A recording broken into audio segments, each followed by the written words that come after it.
Welcome, in front of me is a Motorola Edge 60 Pro, and today I will show you how you can boot this phone into safe mode. So to get started, you want to hold power button and volume up at the same time, which will bring up your boot options, and from the options hold power off. When you do so, as you can see, it brings up this window, reboot to safe mode. We will confirm it by selecting OK. This will initiate a reboot, and when the device boots back up, it will automatically enter safe mode.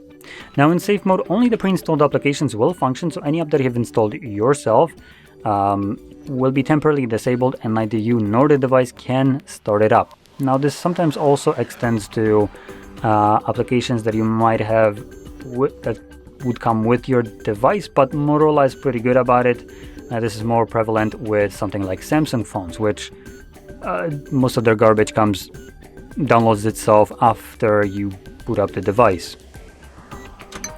Now you can also see that widgets will not work in this mode, so they will never load. But other than that, this device is almost like super fresh. There's no app that I have installed on here.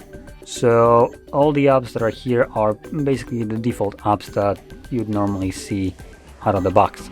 But if you have any kind of apps installed that you have done yourself, they will most likely appear as semi-transparent gray applications, and as long as you are in this mode, you won't be able to launch them, and if you try, it gives you a pop-up that downloaded apps are disabled in safe mode.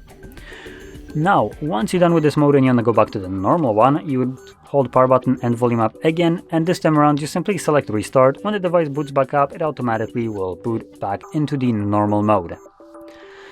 So with that being said, if you found this very helpful, don't forget to hit like, subscribe, and thanks for watching.